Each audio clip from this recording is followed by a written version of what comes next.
ফুলটুল দেখেন মাঝে মাঝে? গার্লফ্রেন্ডকে দেন নাকি? ওয়াইফকে দিবেন? কাকে দিবেন? বাসায় ওয়াইফকে দিবেন। ওয়াইফকে দিবেন, দিয়ে ভালোবাসার এজহার করবেন, বলবেন আমি তোমাকে অনেক ভালোবাসি। মেয়েরা এগুলোই চায় যে আপনি তাকে প্রশংসা করেন, ভালোবাসেন, আদর মহব্বত করেন। তারা এগুলোই মনে মনে চায়, হয়তো আপনাকে তারা বলে না, কিন্তু তারা এটাই চায়। যদি আপনি করতে পারেন, ইনশাআল্লাহ তারা আপনার কন্ট্রোলে থাকবে। যদি কাঠখোট্টা হয়ে থাকেন সাংসারিক জীবনে, তাহলে দেখবেন রসকস কমে গেছে। তখন স্ত্রীও খুঁজবে আরেকটা হ্যান্ডসাম ছেলে।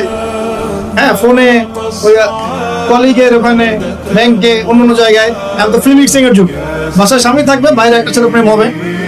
আবার দেখা যাবে আপনারও মন উঠে যাচ্ছে, আপনার কাছে আপনার নিজের স্ত্রীকে ভালো লাগছে না, অন্য মেয়েকে ভালো লাগছে। সাংসারিক জীবনটাকে মধুর রাখার জন্য নবী সাল্লাল্লাহু আলাইহি ওয়াসাল্লামের সুন্নাতগুলো পালন করতে হয়। স্ত্রীকে হাদিয়া দিবেন, তোহফা দিবেন, ভালোবাসবেন, এবং সে আপনাকে কষ্ট দিবে এটা ধরে নিন।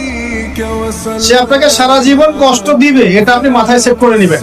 ইনস্টল দিবেন, সফটওয়্যার ইনস্টল দেই না আমরা, প্লে স্টোর থেকে অ্যাপস ইনস্টল করেন না? আপনার লাইফে একটা অ্যাপস ইনস্টল করবেন যে স্ত্রী আপনাকে কষ্ট দিবে। তখন আপনার কাজ হচ্ছে মান সামাতা নাজা, যে ব্যক্তি চুপ থাকবে সে নাজাত পাবে। আর যদি আপনি চাপ দিতে চেষ্টা করেন, তাহলে এই সম্পর্কটা ভেঙে যাবে। হাদিস বলে দেই, যেহেতু প্রসঙ্গটা এসে গেছে, যে ইবলিসের সিংহাসন হচ্ছে মহাসাগর। কোথায়? মহাসাগর। ইবলিস দিন শেষে ওর সব চামুন্ডাকে ডেকে বলে যে তোমরা আজকে কি করছো? একজন বলে যে আমি আজকে একজনকে মদ খাওয়াই দিছি, একজনকে আমি আজকে জেনা করাই দিছি, একজনকে আমি খুন করাই দিছি।